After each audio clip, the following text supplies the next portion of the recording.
Welcome to this episode of the Good for America podcast. I'm your host, former Congressman Bob Good, former chairman of the House Freedom Caucus. The title of this podcast is Republicans are exacerbating the fiscal crisis. It's embarrassing, quite frankly. Republicans are exacerbating the fiscal crisis. If you haven't noticed, because you're perhaps one of the most fortunate ones here in this country, there is an affordability crisis. Middle class and working class Americans are suffering and they're struggling. Higher housing costs that have priced particularly young people out of the housing market. Rent costs are exploding. There's a shortage of housing. Interest rates are higher, which makes buying anything more expensive. Grocery prices, utilities, energy prices, gasoline prices, all of that combining to create, again, the affordability crisis here in America that's especially squeezing lower income folks, middle income folks, working class Americans, senior citizens, college students, young couples, people just starting out. And again, it's getting worse. And it's primarily because of government borrowing and spending. The affordability crisis is a direct result of government borrowing and spending. And it continues. Yes, the Democrats created most of it. Democrats are worse on spending than Republicans, but we shouldn't be having a contest to see who can be the worst. Yes, Democrats, again, created most of the problem via massive expansion of government over the past 100 years, going back to the FDR days, certainly the past 60 years, going back to the LBJ days. Democrats are more responsible, not solely responsible, but more responsible for the growth of the welfare state, policies that promote generational poverty and cultural dependency.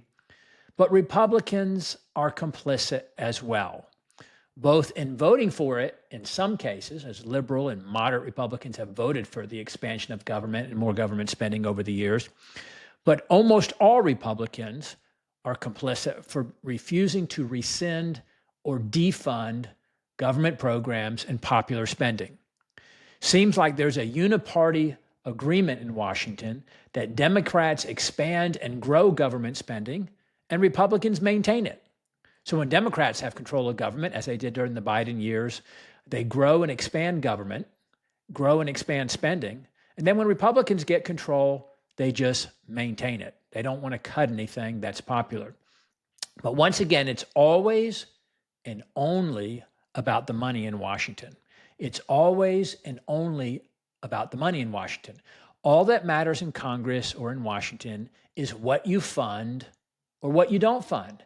Do you keep giving the money for this or that program or this or that budget item, or don't you? So Republicans currently control all of the federal government. They own the current fiscal crisis. It's on Republicans.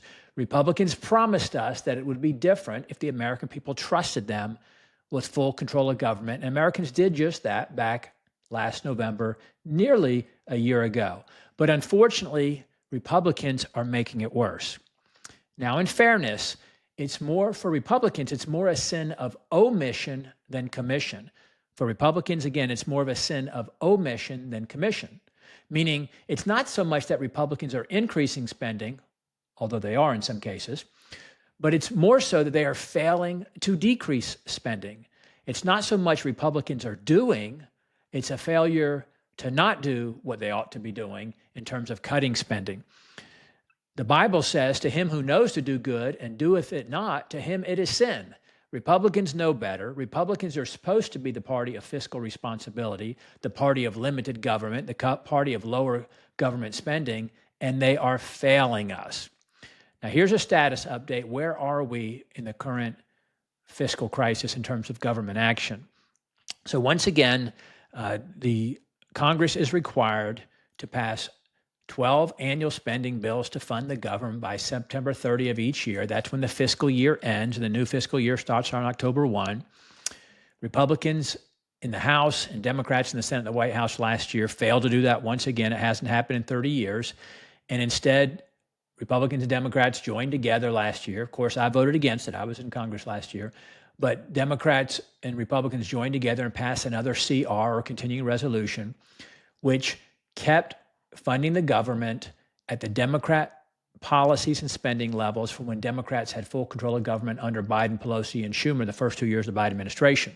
During those years, the Democrats didn't pass 12 individual spending bills. They wrapped them all together in an omnibus, a big spending package at the end of the year, and passed it without Republican votes and jammed it through. And then Republicans just kept renewing that through what are called, again, continuing resolutions over the last 2 years before Republicans got full control of government. Republicans in the House just joined with Democrats in the Senate, Democrats in the White House, kept the government operating through continuing resolutions.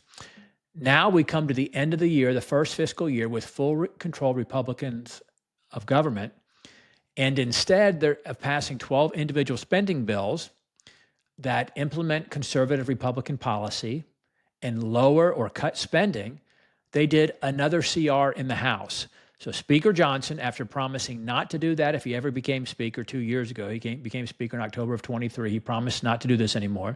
He promised after he did it last year not to do it if Republicans had full control of government. He did it in March, and now he did it again here in September. And only Thomas Massie and Victoria Spartz. Thomas Massie from Kentucky, Victoria Spartz from Indiana were the only two Republicans to vote against the CR that passed this past week in the Republican House. Then it goes over to the Senate. The Senate needs 60 votes to pass it or to pass something else. That's why reconciliation was so important, the big ugly bill, as I called it, when Republicans could do whatever they wanted with just 51 votes or 50 votes plus J.D. Vance breaking the tie in the Senate. They didn't need Democrat votes. That's when they should have really cut spending, and they failed to do so.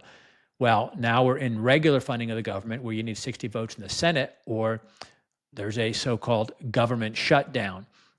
So if the Senate does not pass the House-passed CR and allows the funding of the government to expire at midnight, December 30 or October 1, then theoretically the government shuts down.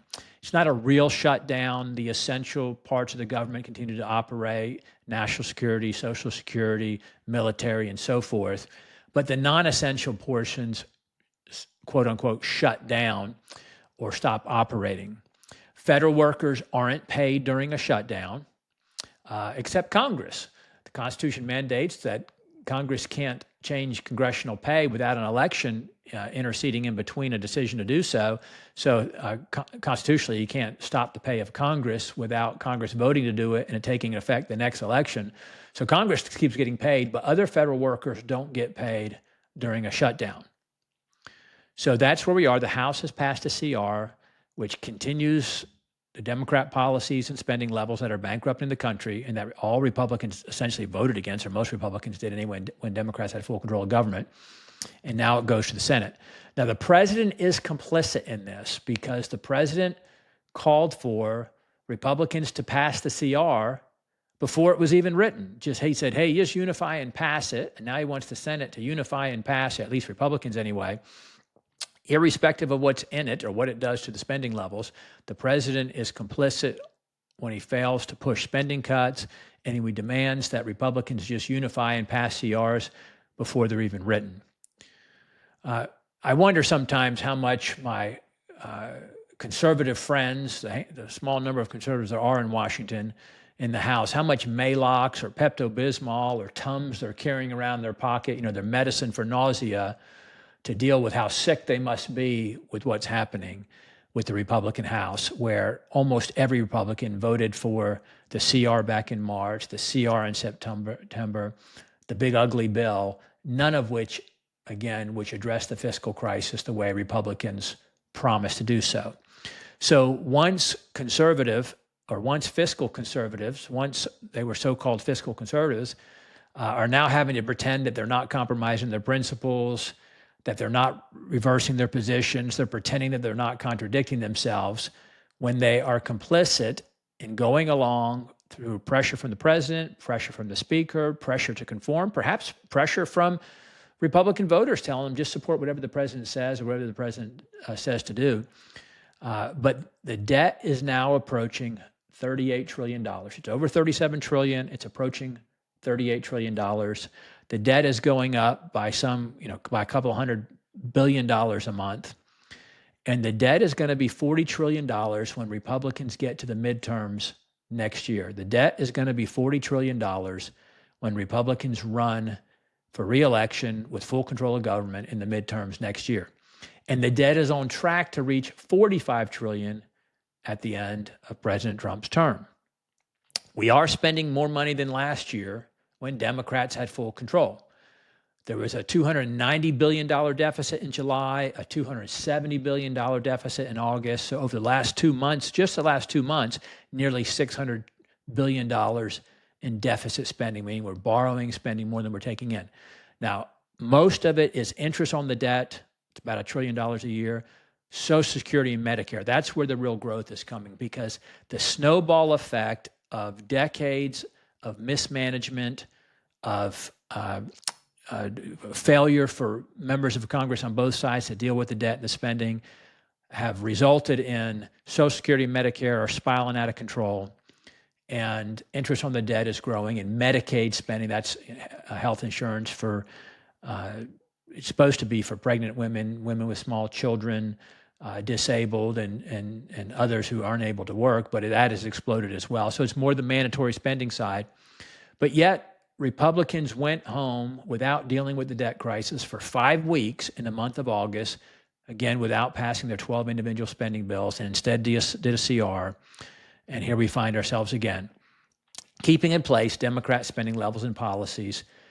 And this last CR the House passed, that's again awaiting action in the Senate, only extends or does extend the government funding until November 21, which is right before Thanksgiving.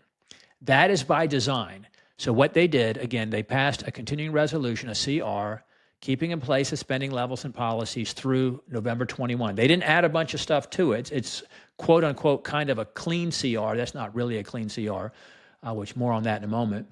But they passed a CR that funds the government out of the House. Again, the Senate has to act on it through November 21. That is by design, so that when they come back and they want to add more stuff to it and make it worse, on November 21, that members of Congress will feel the pressure and the desire to go home for Thanksgiving, and they won't want to stay. That allows the White House and the Speaker and the Senate Majority Leader to put pressure on members to do the wrong thing because of the pressure of the calendar. But what's crazy about the CR is, again, most Republicans didn't vote for these policies and spending levels that they continue to extend and perpetuate with the CR. But come November, after the Senate does something with this, you watch, they will, in all likelihood, extend the expiring Obamacare subsidies. Matter of fact, the liberal Jen Kagans in Virginia Beach, Virginia 2, Congress member, who's already been endorsed by President Trump for re-election, by the way, one of the most liberal members of the Republican House. Jen Kagans is already calling for, along with some of the other more liberal members of the Republican House, that they want to extend the expiring Obamacare subsidies. So what are we talking about? Back during COVID, Biden massively expanded the Affordable Care Act insurance subsidies, or Obamacare, during COVID as part of his $2 trillion American Rescue Plan that every Republican in the House and the Senate opposed. So in other words, in the $2 trillion spending bill early in Biden's term, when Democrats had full control of government, they spent nearly $2 trillion on expansion of government and welfare and subsidies and so forth. And particularly, they expanded Obamacare, eliminating eligibility requirements for federal government-provided subsidized Obamacare for people making up to $600,000 a year. Yes, you heard that right. For people up to $600,000 a year in income could get government-subsidized, really taxpayer-subsidized, free Obamacare. So insurance companies switched millions of Americans over to government-paid plans, and it cost the taxpayer some $30 to $40 billion a year. Well, they are set to expire at the end of this year, but bad Republicans, liberal Republicans like Jen Kagans in Virginia Beach, don't want those to expire because they're popular with the people who are benefiting from them. But like all government spending, it's a bad deal for the taxpayer. 40% of the people who got put on these free or heavily subsidized healthcare plans, 40% of them didn't have any claims, but yet the insurance companies were getting rich off taxpayer premiums. So we need to let these Biden COVID expanded Obamacare subsidies expire at the end of the year. Heck, they should have been canceled during the big ugly bill, but at least let them expire at the end of the year. But you watch, Republicans are going to extend those because they're afraid of the midterm elections. They'll extend those at the end of the year when they come back in November. You watch. But even if you let those expire and it goes back to what it was before COVID, a family of four that makes about $130,000 a year can still get government subsidized Obamacare. So, but that'll be a big test for Republicans. Will they let these Obamacare subsidies expire before the end of the year or at the end of the year, or will they extend those or perpetuate those when they come back in November after the Senate does whatever they're going to do with this CR that the House passed this past week?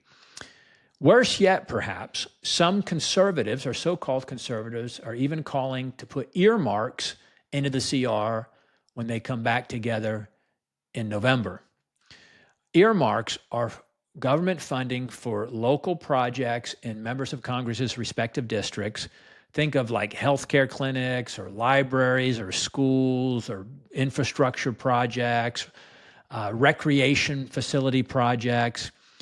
Earmarks are, again, money back in a member's district. The member has to request it.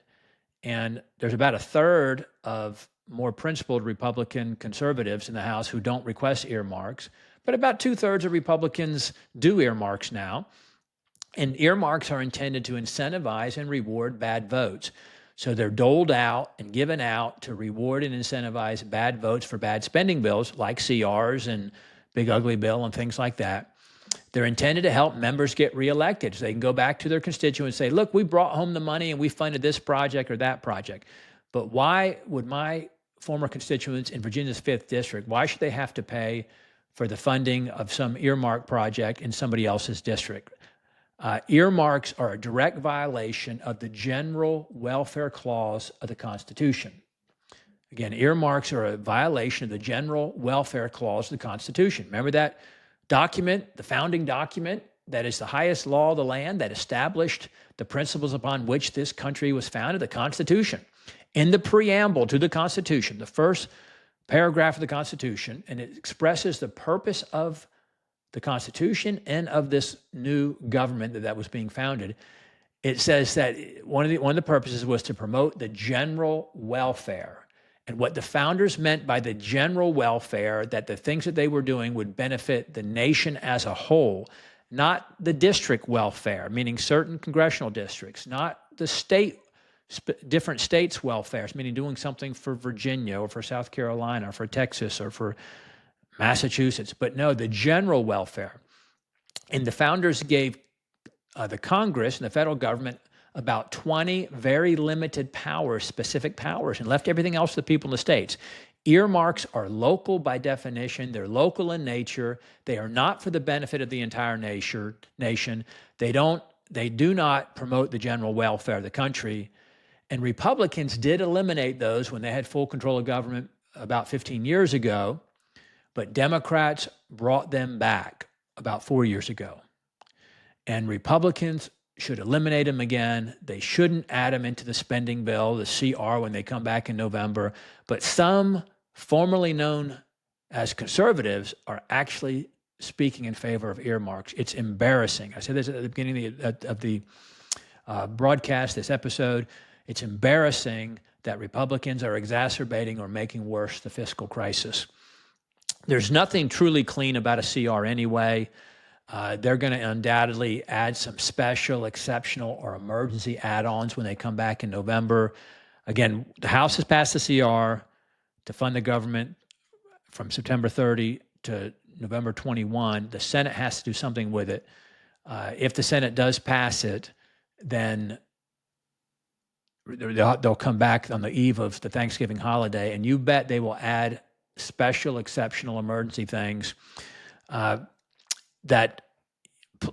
and it's not a clean CR anyway because they added new spending back in the Big Ugly Bill for the military and for Homeland Security, about $300 billion a year, more than $300 billion a year. Now, the Senate has the CR that the House passed, as we referenced a couple of times.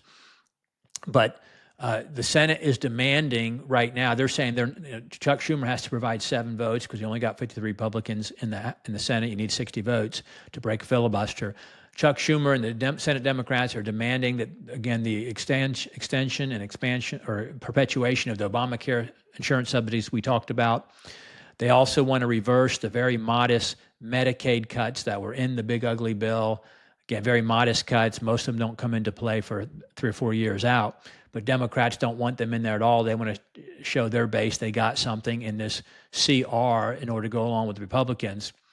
But Republicans should be willing to have a shutdown fight and not allow the Senate to make the CR worse and add anything new to it. Break the Democrats, make it a Schumer shutdown. If the Democrats in the Senate won't agree to the CR, the bad CR that the House has passed, Republicans shouldn't let them make it worse. In the meantime, if there is a shutdown because the Senate doesn't go along, then Russ Vought, Trump's budget director, can declare essentially all federal workers essential, so they have to keep on working. But just tell them they're not going to get back pay. If the Democrats shut down the government, then federal workers aren't going to get back pay, and they're going to have their paychecks shorted by Democrats who won't keep the government open. The Republicans could also pass individual smaller bills to pay the military, law enforcement, those in the federal government working in safety and security, like Border Patrol and ICE and TSA and so forth. In the meantime, Republicans in the White House, the Trump administration, and in Congress should keep laying off federal workers and shrinking the government. The administration's been doing that. They should keep requiring more and more federal workers to come back and work in person and transfer them out of D.C. They should keep, the president and the White House should keep, and the budget director, Russ Vought, should keep canceling or rescinding previously approved spending. They've done that to the tune of some $15 billion so far this year, which is a really small number, but at least it's something. Again, they should let the Obamacare subsidies, the expanded subsidies, expire at the end of the year that we discussed earlier. Republicans should also be looking at passing a second reconciliation bill, sort of Reconciliation 2.0, that this time truly cuts spending, that addresses the mandatory spending reforms that are needed to save Social Security and Medicare, to put them on a solid financial footing, to really cut back Medicaid funding to what it was originally intended for those who are unable to work and unable to provide for themselves. They should be cutting subsidies to the chip makers and the energy companies. Republicans are doing a lot of good things to spur economic growth, primarily driven by the president and then the tax cuts in the big bill. Again, they're doing things that can promote economic growth and help grow the revenue. Things, again, like cutting taxes, cutting regulations, promoting energy dominance and fair trade as the president's working to do that. But what they're not doing is shrinking government. And we cannot grow our way out of this fiscal crisis. It's not going to happen.